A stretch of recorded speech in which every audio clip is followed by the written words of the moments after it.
अस्सलामुअलैकुम। आज हम मदनी कायदे से लेसन नंबर 18 का पार्ट 1 पढ़ेंगे। यह सबक हुरूफ़े मुक़त्तआत पर मुश्तमिल है। सबसे पहले हम ये जान लेते हैं कि इन हुरूफ़े मुक़त्तआत को हमने पढ़ना कैसे है। हुरूफ़े मुक़त्तआत कुरान पाक की बाज़ सूरतों के शुरू में आते हैं। हुरूफ़े मुक़त्तआत कुरान पाक की बाज़ सूरतों के शुरू में आते हैं। इन हुरूफ को मुफरद हुरूफ की तरह अलग अलग इस तरह पढ़ें कि मदाद की मिकदार पूरी अदा हो, नीज़ इख्फ़ा व इदगाम आने की सूरत में गुन्ना भी करें। इन हुरूफ को मुफरद हुरूफ कौन से हैं? मुफरद हुरूफ हमने लेसन नंबर 1 में पढ़े थे। हुरूफ़े मुफरदात को हमने अलग अलग पढ़ा था। जैसे हमने हुरूफ़े मुफरदात को अलग अलग पढ़ा था, सेम वैसे ही हमने इन हुरूफ को भी अलग अलग अदा करना है। दूसरा पॉइंट क्या था कि मदाद की मिकदार पूरी हो, यानी जहाँ पे मद लग रही है उसकी मिकदार को जितना हमने लेसन नंबर 17 में पढ़ा था, जितना हमने उसको खींच के जितना खींचना था 3, 4, 5 अलिफ की मिकदार जितनी भी मिकदार थी उसको फॉलो करते हुए हमने इन हुरूफ को भी अदा करना है। तीसरा क्या था? इख्फ़ा और इदगाम आने की सूरत में, यानी जहाँ पे इख्फ़ा और इदगाम का कायदा लग रहा है उनको भी फॉलो करते हुए हमने इस सबक को पढ़ना है। तो ये थे आज के सबक के शॉर्ट रूल्स। इन्हीं को फॉलो करते हुए अब हम अपना सबक स्टार्ट करते हैं। आऊज़ु बिल्लाहि मिनश शैतानिर रजीम। आऊज़ु बिल्लाहि मिनश शैतानिर रजीम। बिस्मिल्लाहिर रहमानिर रहीम। बिस्मिल्लाहिर रहमानिर रहीम। साद साद क़ाफ़ काफ नून नून तहा ताहा साद साद क़ाफ़ काफ नून नून तहा ताहा यासीन यासीन तोसीन तासीन हामीम हामीम अलिफ लाम रा अलिफ लाम रा यासीन यासीन तोसीन तासीन हामीम हामीम अलिफ लाम रा। अलिफ लाम रा। अब हम इस सबक के कवायद को जान लेते हैं। सबसे पहले हम ये जानते हैं कि हमने ऊपर ये जो हुरूफ पढ़े हैं तो फिर ये नीचे क्या लिखा हुआ है, यानी पढ़े हमने ऊपर हुरूफ है तो फिर ये नीचे क्या लिखा हुआ है ग्रीन वर्ड्स में। ये जो नीचे हुरूफ लिखे हुए हैं, यानी हमने पढ़ा इसको है, और ये जो नीचे हुरूफ लिखे हुए हैं ये इन हरूफ को मिलाकर एक हर्फ बनता है, यानी ये जो स्वाद है ये स्वाद के ये स्पेल हैं। 3 हरूफ के साथ मिलाकर स्वाद लिखा जाता है।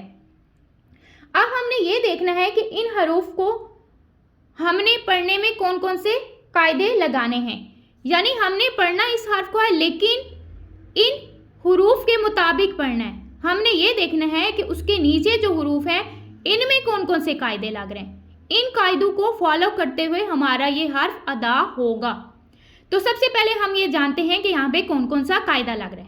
अब देखते हैं यहाँ पे स्वाद सौद हरूफ मुस्तालिया है जिसको हमने सबक नंबर 1 में पढ़ा था, यानी सबक नंबर 1 में हमने पढ़ा था कि हरूफ मुस्तालिया के 7 लेटर हैं जिनमें से एक पहला लेटर जो है वो है सौद। सौद को हमने हमेशा हर हालत में पुर यानी मोटा अदा करना है, और मोटे हर्फ के साथ जब अलिफ आ जाता है तो अलिफ भी पुर यानी मोटा पढ़ा जाता है। अब यहाँ पे क्या है कि सौद को भी पुर पढ़ेंगे और अलिफ को भी हमने पुर यानी मोटा अदा करना है।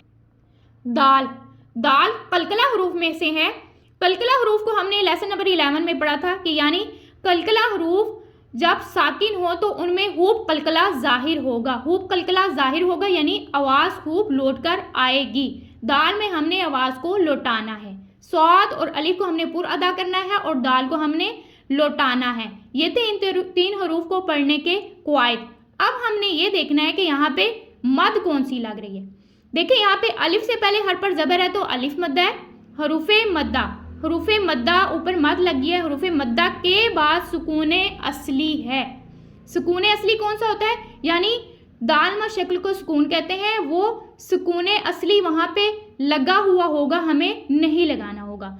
आरजी सुकून क्या होता है कि हरूफे मद्दा के बाद आरजी सुकून यानी आखिरी हर्फ जो होता है उसके ऊपर ज़बर ज़ेर पेश यानी कोई भी हरकत हो उसको हम हटा देते हैं और वो हर्फ साकिन हो जाता है। जब वो साकिन हो जाएगा तो वहाँ पे मद्दी लाजिम लगेगी। तो यहाँ पे मद्दी लाजिम नहीं है बल्कि यह कि सुकूने असली है, आरजी सुकून नहीं है, सुकूने असली है। तो यहाँ पे कौन सी मद लगेगी, मद्दी लाजिम। और मद्दी लाजिम को कितना खींचना है, मद्दी लाजिम को हम 3, 4 या 5 अलिफ तक खींच कर अदा करेंगे। कितना खींचना है, 3, 4 या 5 अलिफ की मिकदार तक हम इसको खींच के अदा करेंगे। सौद और अलिफ को हमने पुर अदा करना है और दाल में आवाज़ को लौटाना है और सौद को हमने खींच के अदा करना है। कैसे, सौद द, ये जो साउंड आ रही है ना द, ये आवाज़ लौटाने की साउंड है यानी आवाज़ लौट के आ रही है। सौद। नेक्स्ट कॉफ हरूफ मुस्तालिया, इसको भी हम पुर पढ़ेंगे। पुर हर्फ के साथ अलिफ आ जाए तो अलिफ भी पुर पढ़ा जाएगा।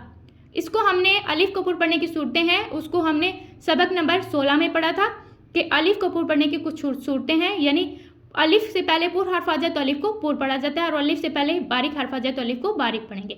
अब यहाँ पे क्या है, कॉफ हरूफ मुस्तालिया इसको पुर पढ़ेंगे, उसके साथ अलिफ भी आ गया तो अलिफ भी पुर पढ़ा जाएगा। अब यहाँ पे देखना है कि अलिफ से पहले हर पर ज़बर है तो अलिफ मद्दा और ऊपर मद लग रही है। हरूफे मद्दा के बाद फा के ऊपर सुकून है, सुकूने असली आ गया तो यहाँ पे भी क्या होगा, मद्दी लाजिम होगा। तो मद्दी लाजिम को कितना खींचना है, 3, 4 या 5 अलिफ की मिकदार तक हम खींच के अदा करेंगे। ठीक है। नेक्स्ट नून। नून क्या है कि यहाँ पे देखें नून वाव साकिन से पहले हर पर पेश है तो वाव मद्दा, वाव मद्दा के बाद सुकूने असली आ गया। यहाँ पे भी कौन सी मद लग रही है, मद्दी लाजिम। इसको भी हमने 3, 4, 5 अलिफ की मिकदार के बराबर खींच के अदा करना है। यानी तीनों हरूफ में क्या है, सौद, कौफ और नून में क्या है, मद्दी लाजिम लग रही है। ठीक है। मद्दी लाजिम को कितना खींचना है, 3, 4 या 5 अलिफ की मिकदार के बराबर। नेक्स्ट तो क्या है, तौफ हरूफे मुस्तालिया, इसको हमने पुर पढ़ना है। मुस्तालिया हर्फ के साथ अलिफ आ गया तो अलिफ भी पुर पढ़ा जाएगा। और ऊपर कौन सी हरकत है, खड़ा ज़बर है। खड़ा ज़बर को हमने, खड़ी हरकत हमने सबक नंबर 8 में पढ़ी थी। खड़ी हरकत हरूफ मद्दा के कायम काम है और हरूफ मद्दा को एक अलिफ यानी 2 हरकत के मिकदार के बराबर खींच के अदा करना है। अब यहाँ पे दोनों हरूफ में क्या है, तो और हा में क्या है, खड़ा ज़बर है। खड़ा ज़बर को 1 अलिफ की मिकदार के बराबर खींच के अदा करना है। ठीक है। कितना खींचना है, 1 अलिफ की मिकदार के बराबर। अब तो को हमने पुर पढ़ना है और हा को हमने बारीक पढ़ना है। बारीक हर्फ के साथ अलिफ आया, अलिफ भी बारीक पढ़ा जाएगा लेकिन हा को हमने सीने से अदा करना है। ठीक है। तो हा दोनों को हमने बराबर मिकदार में खींचना है। नेक्स्ट या सीन। या क्या है, खड़ा ज़बर है। खड़ा ज़बर अलिफ मद्दा के कायम काम है तो ये क्या है, अलिफ मद्दा है। और या को हमने बारीक पढ़ना है, या बारीक हर्फ के साथ अलिफ आ गया तो अलिफ भी बारीक पढ़ा जाएगा। या अलिफ मद्दा। ठीक है। 1 अलिफ की मिकदार के बाद सीन। सीन क्या है, सीन सिटी की साउंड के साथ हम स्टार्ट करेंगे यानी सिटी की साउंड के साथ हमने सीन को अदा करना है। और यहाँ पे देखें या साकिन से पहले हर्फ के नीचे ज़ेर है तो या मद्दा, या ऊपर मद लगी है, मद के बाद सुकूने असली आ गई है, ये भी मद्दी लाजिम, इसको भी हमने 3 4 5 अलिफ की मिकदार के बराबर खींचना है। या को 1 अलिफ की मिकदार के बराबर और सीन को 3 4 5 अलिफ की मिकदार के बराबर। या सीन। नेक्स्ट तो सीन, तो खड़ा ज़बर है, ये भी अलिफ मद्दा की कायम काम है, 1 अलिफ की मिकदार के बराबर खींचेंगे। तो को भी हमने पूर पढ़ना है, पूर हर्फ के साथ अलिफ को भी पूर पढ़ेंगे। तो सीन, सीन भी जैसे हमने यहाँ पे इसके कायदे लगाए थे, यहाँ पे भी हमने सेम वही रूल्स को अपनाना है। सीन सिटी के साउंड के साथ अदा करना है और 3 4 5 अलिफ की मिकदार के बराबर इस मद को अदा करना है। नेक्स्ट हा मीम, हा खड़ा ज़बर अलिफ मद्दा के कायम काम है, 1 अलिफ की मिकदार के बराबर खींचेंगे और अलिफ से पहले हर पर ज़बर है तो अलिफ मद्दा है, ठीक है। अब हा को हमने बारीक अदा करना है और ठंडी सांस के साथ अदा करना है। बारीक हर्फ के साथ अलिफ आ गया तो अलिफ भी बारीक पढ़ा जाएगा। हा अलग अलग भी हमने इसको अदा करना है। दो देखिए यहाँ पे हा और मीम दोनों को अलग अलग अदा करना है। हा मीम, मीम में क्या है, या सेकंड से पहले हर्फ के नीचे जेर है तो या मद्दा, हरूफे मद्दा के बाद असली सुकून आ गया है तो यहाँ पे भी क्या होगा, मद्दी लाजिम होगी। अलिफ लाम रो, ऐसे क्यों पढ़ा है, ऐसे हमने इसलिए पढ़ा है कि अलिफ में कोई कायदा नहीं लग रहा। अलिफ को नॉर्मल पढ़ना है जैसे हम पढ़ते हैं, मुंह और आवाज़ खोल के हमने अलिफ को अदा करना है। अलिफ, आगे लाम, लाम के ऊपर मद है। अब लाम के हरूफ कौन से हैं, लाम, अलिफ और मीम, ठीक है। अलिफ से पहले हर पर ज़बर है तो अलिफ मद्दा, हरूफ मद्दा के बाद मीम के ऊपर सुकून असली है तो मद्दी लाजिम। मद्दी लाजिम को 3 4 5 अलिफ की मिकदार के बराबर खींचना है। और एक और बात हमने यहाँ पे ध्यान में रखनी है कि यहाँ पे लाम को पढ़ने के रूल्स आ रहे हैं। क्या है कि लाम क्या है कि लाम के ऊपर ज़बर है तो लाम को हमने बारीक अदा करना है, ठीक है। बारीक हर्फ के साथ अलिफ आ गया तो अलिफ को भी हम बारीक पढ़ेंगे, ठीक है। अलिफ लाम रो, अब हमने यहाँ पे क्यों ऐसे पढ़ा है, मीम साकिन के बाद रो आ गया, मीम साकिन के बाद क्या आ गया, रो आ गया। यहाँ पे मीम साकिन का कायदा लग रहा है। मीम साकिन का कायदा कौन सा लग रहा है, मीम साकिन का कायदा था कि मीम साकिन के बाद हर्फ बा और मीम के अलावा कोई भी हर्फ आ जाए तो वहाँ पे इजहार शफवी होगा, इजहार शफवी होगा यानी गुन्ना नहीं होगा। तो यहाँ पे हम क्या कर रहे हैं, गुन्ना नहीं कर रहे। मीम साकिन के बाद रा गया है तो इजहार शफवी हो रहा है, यहाँ पे हम गुन्ना नहीं कर रहे और इसको अलग अलग पढ़े हैं। रा के ऊपर ज़बर है, रा को पुर पढ़ेंगे और पुर हर्फ के साथ अलिफ आ गया तो अलिफ भी पुर पढ़ा जाएगा। अब यहाँ पे ये भी देखना है कि अलिफ से पहले हर्फ पर ज़बर है तो अलिफ मद्दा है, अलिफ मद्दा को खींच के अदा करेंगे। अलिफ लाम रो। आज का हमारा सबक ये था कि नेक्स्ट सबक के लिए इंशाअल्लाह अज़्ज़ा वजल फिर हाजिर होंगे। तब तक के लिए अस्सलामु अलैकुम।